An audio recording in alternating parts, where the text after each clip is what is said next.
വത്തിക്കാനിലെ പോളാറാമൻ ഹാളിൽ തടിച്ചുകൂടിയ നൂറുകണക്കിന് കുട്ടികളെയും ആഗോള വിശ്വാസികളെയും ഒരേപോലെ ആവേശത്തിലാഴ്ത്തി ലിയോ 14 മാർപ്പാപ്പയുടെ സർപ്രൈസ് പെർഫോമൻസ്.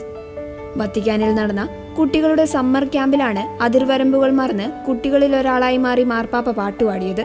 കൈയടിച്ചും താളം പിടിച്ചും കുട്ടികൾക്കൊപ്പം പാട്ടുപാടിയ പാപ്പയുടെ ദൃശ്യങ്ങൾ ഇപ്പോൾ സമൂഹമാധ്യമങ്ങളിൽ വൈറലാകുകയാണ്.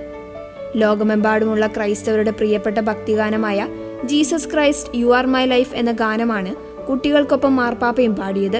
റോം രൂപതയുടെ ക്വയർ ഡയറക്ടറും പ്രശസ്ത വൈദികനുമായ ഫാദർ മാർക്കോ ഫ്രസീന രചിച്ച ഈ ആഗോള പ്രശസ്ത ഗാനം പാപ്പയും കുട്ടികളും ഒന്നിച്ചു ഏറ്റുപാടിയപ്പോൾ വത്തിക്കാൻ ഹാൾ ഒരു വലിയ സംഗീതവേദിയായി മാറി.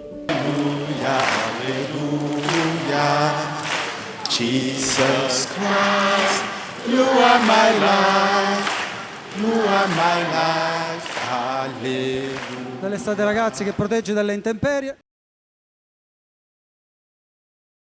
പാട്ടുപാടലിന് ശേഷം കുട്ടികളുമായി വളരെ ഊഷ്മളമായ രീതിയിലാണ് മാർപ്പാപ്പ സംവദിച്ചത്. ഡിജിറ്റൽ ലോകത്തിന്റെ അതിപ്രസരത്തിൽ കുട്ടികൾ വഴിതെറ്റി പോകരുതെന്ന ശക്തമായ സന്ദേശം അദ്ദേഹം നൽകി. സാങ്കേതികവിദ്യയുടെ അതിപ്രസരമുള്ള ഈ കാലഘട്ടത്തിൽ യഥാർത്ഥ സൗഹൃദങ്ങൾ കെട്ടിപ്പടുക്കാൻ കുട്ടികൾ തയ്യാറാകണം.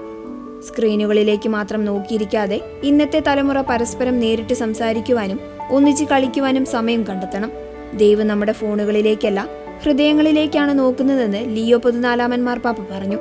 മാർപ്പാപ്പയുടെ ഈ പാട്ട് ഇതിനോടകം തന്നെ ലക്ഷക്കണക്കിന് ആളുകളാണ് ഫേസ്ബുക്കിലും ഇൻസ്റ്റഗ്രാമിലും കണ്ടത്.